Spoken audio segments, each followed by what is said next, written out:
Hello everyone, welcome back to my channel. এখন আমরা চলে এসেছি গঙ্গাসাগরে, ভেসাল ধরে আমরা চলে এসেছি এপারে। এখন আমরা যাব পিস্তুত দিদির বাড়িতে। আসলে পিস্তুত দিদির ছেলের উপনয়ন, তো সে কারণেই আমরা এখন যাব দিদির বাড়ি। তো চলো আমরা যাই। এই যে আমরা এখন চলেও এসেছি দিদির বাড়িতে। তো আমরা এসে গেছিলাম তার আগের দিন, মানে যেদিন অনুষ্ঠান তার আগের দিন গেছিলাম। তো সেদিন খুব সন্ধে হয়ে গেছিলো, তাই আর তোমাদেরকে কোনো ভিডিও করেই দেখালাম না। তো ভাবলাম পরের দিন সকালেই একদম দেখাবো যে কী কী আয়োজন হচ্ছে। দেখো ওখানে খুব সুন্দর বেদিটা সাজানো হয়েছে, আর এখানে সবাই এখন গায়ে হলুদে অনুষ্ঠানের জন্য একদম হলুদ হলুদ চারিদিকে দেখা যাচ্ছে, সবাই হলুদ শাড়িতে সেজেছে। দিয়ে সবাই এখন এই যে যার উপনয়ন তাকে হলুদ দিচ্ছে। তো এই উপনয়নের অনুষ্ঠানটা পুরো বলা যায় একটা বিয়েরই মতন অনুষ্ঠান, শুধু বউ থাকে না, এই যা। তো এখন এই যে হলুদ টলুদ ওকে মাখানো হয়ে গেছে। এখন এসে গেছে ওদেরই বাঁধানো যে পুকুর ঘাট, সেখানে ওই একটু পুকুরে নেমন্তন্ন মতন হয় না, যে গঙ্গা নেমন্তন্ন। তো ওখানে তো গঙ্গা কাছাকাছি বলতে সেই সাগরে যেতে হতো তখন। তো সে কারণে ঘরেই তো পুকুর ঘাট বাঁধানো থাকে, তো সেখান থেকেই জলটা এখন তুলে নিচ্ছে। এই যে এখন এখান থেকে জলটা তুলে নিয়ে তারপরে যাবে আবার যার উপনয়ন তাকে স্নান করাবে। তারপর আমরা আবার যাব ওইখানকারই একটা কাছে মন্দিরে। ওই মন্দিরেও বলে না কি নেমন্তন্ন দিতে হয়, তো সে কারণেই।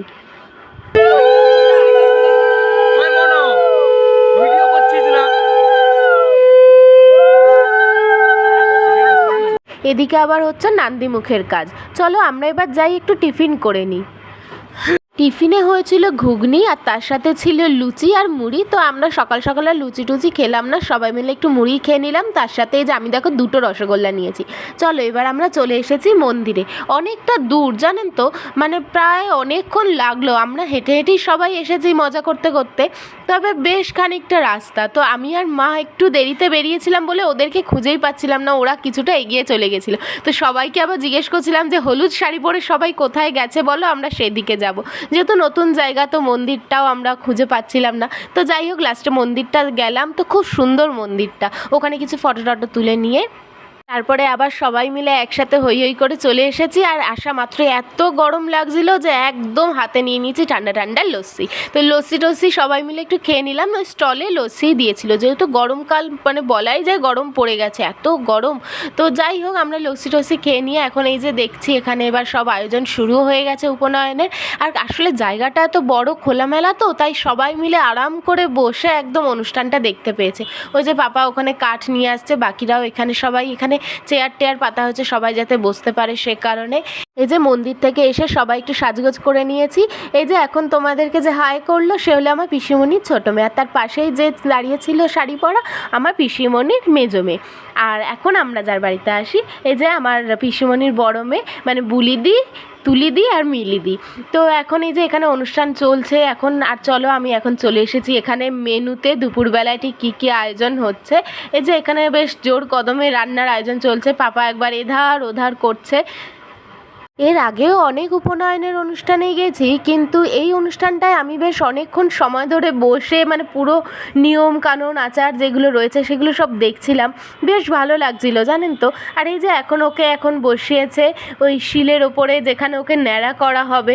তো এখন ওর মাথায় ওই শঙ্খের মধ্যে জল দিয়ে সেটা দেওয়া হচ্ছে। তো খুব সুন্দর অনুষ্ঠান দেখলাম, বেশ ভালোও লাগছিল। এই যে এবার ন্যাড়া করে দেবে বেচারি, তার মাথায় যে চুলগুলো বড় করেছিল, হেয়ার স্টাইলগুলো, সেগুলো এখন সব যাবে। আর এখন এই যে চলে এসেছি দুপুরে, অনেকে খাওয়া দাওয়া শুরু করে দিয়েছে। ইনি হলো আমার জেঠু, আমার ছোট জেঠু। আর এখানে হচ্ছে নিরামিষের আয়োজনটা ঘরের ভেতরে করা হয়েছিল, যেহেতু ওনারা নিরামিষ খান, তো সেই কারণে। নিরামিষও অনেক কিছু ছিল, পনির, বাঁধাকপি চচ্চড়ি, তারপরে অনেক ভাজাভুজি, ডাল। আমি তো খাইনি নিরামিষ, সে কারণে অতটা ভালো করে জানি না। তো ওরা যখন খাচ্ছিল তো আমি দেখলাম যে এই আয়োজনই হয়েছিল। তো খারাপ নয়, বাড়িতেই রান্না হয়েছিল সবার জন্য, নিরামিষটা আলাদা করে। আর বাইরে হয়েছিল ওই মাছ ভাতের অনুষ্ঠান। এই যে একদিকে এখানে এখনও অনুষ্ঠান পর্ব চলছে, আর একদিকে আবার অনেক লোকজন এসেও গেছে, খাওয়া দাওয়া পর্বও চলছে। আর আমি ঘুরে ঘুরে চারিদিকে এখন কে কী করছে সেটাই দেখছি।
সুন্দর দেখলেন যে সবাই মিলে একসাথে পৈতেটা ওকে পরিয়ে দিল, একদিকে ঢাক বাজছে আর এখানে আবার পৈতে পড়াচ্ছে, তার সাথে মন্ত্রপাঠ, সব মিলিয়ে পরিবেশটা খুব সুন্দর লাগছিল।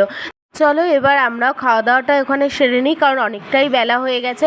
এই যে এখন চলে এসেছি খাওয়া দাওয়া করতে। তো আমাদের প্রথমেই পাতে পড়ে গেছে তোপসে মাছের ফিশ ফ্রাই, তার সাথে কাসুন্দি, টমেটোর কেচাপ। এবার চলে এসেছে ফ্রাইড রাইস, মানে আমি ফ্রাইড রাইস নিয়েছি, আবার সাদা ভাতেরও অপশান ছিল। তার সাথে নিয়েছি গলদা চিংড়ি, আবার ছিল কাতলা মাছের ওই কালিয়া, আবার যারা সাদা ভাত নিচ্ছে তাদের জন্য ছিল ভেজ ডাল, আবার ফুলকপির রোস্টও ছিল তার সাথে। তো আমি এখন এই যে ফ্রাইড রাইস আর গলদা চিংড়িটা দিয়ে আপাতত খাচ্ছি। তারপর আবার লাস্টে ছিল আমের চাটনি, তারপর হচ্ছে পাঁপড়, তারপর ছিল পায়েস, দই, দু রকমের মিষ্টি, মানে একটা রসগোল্লা, সন্দেশ, তারপর জোয়ান, মানে সবার প্রায় পায়েস খাওয়া হয়ে যাচ্ছে, আমি তখনও গলদা চিংড়িই খাচ্ছি।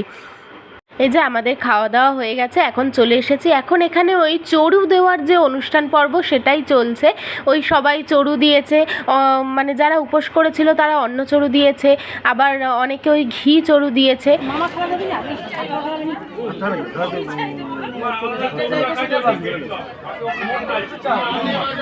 শুধু বই চাইবে।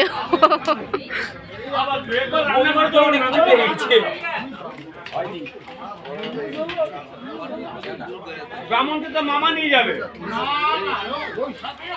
এই যে মিলিদি তুলিদি দুজনেই ঘিচড়ু দিচ্ছে, যেহেতু যার উপনয়ন তার মাসি হয় এরা দুজনেই, তো তারাও সবাই এই যে দিল, আমার পাপাও দিয়েছে। তো অনুষ্ঠানের নিয়মগুলো কিন্তু খুব সুন্দর। এই যে সবাই মিলে এবার ওকে ঘিচড়ু দিল, এবার অন্যান্য বাকি আরও যারা এসেছিলো তারাও দিয়েছে। এবার এই যে এখানে হোমযজ্ঞে যেটা দেওয়া হয় নারকেল লাস্টে, তো সেটাই এখন করছে। আর ওদিকে এখন ওকে পুরো সেই ব্রহ্মচারীর যে সাজ, সেই সাজটাই সবাই মিলে এখন ওকে সাজাচ্ছে ওই কোণার দিকে। তো এরপর ওকে হচ্ছে গিয়ে এখন ওই ব্রহ্মচারী রূপে একটু বেরোবে পাড়াতে।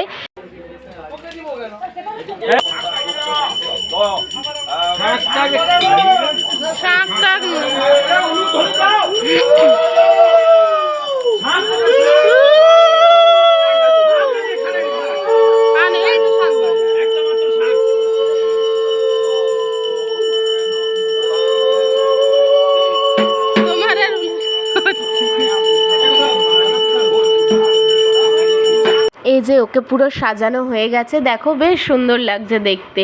আর এইভাবেই পুরো সাজানো হয়, মানে পুরো বর বেশেও বলা যায়, মাথায় টোপর টোপর দিয়ে। তো এখনও যাচ্ছে এই যে পাড়ার দিকে, তো চলো আমরাও যাই।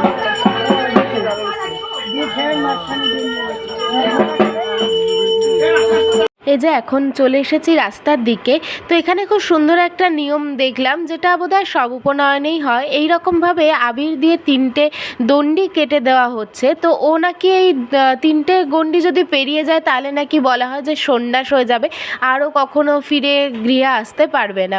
তো এরকম হয়তো আগেকার দিন এরকম অনেক নিয়মকানুন ছিল, মানাও হতো সেসব। এখন হয়তো হয় না, কিন্তু নিয়ম যেহেতু আছে সে কারণেই করা হয়। তো এখন ওকে গামছা দিয়ে পুরো চৌকো ঢেকে দেওয়া হয়েছে। তারপরে ও 2টো গণ্ডি পা দেবে।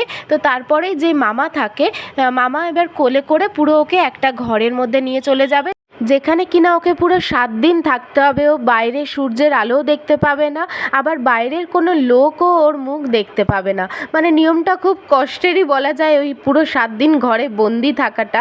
তো যাই হোক, যেহেতু নিয়ম তো সেটা তো পালন করতেই হবে। যাই হোক, ও হচ্ছে 2টো গণ্ডি পেরোনোর পরেই ওকে মামা কোলে তুলে নিয়ে এবার বাড়ির দিকেই যাচ্ছে। আর এখানে এবার সবাই লাস্টে যারা বাকি ছিল খাওয়া দাওয়া করে নিচ্ছে। তার সাথে ভিডিওটা আমি তাহলে আজ এখানেই শেষ করলাম। তোমাদের ভিডিওটা ভালো লাগলে একটা লাইক করে দিও।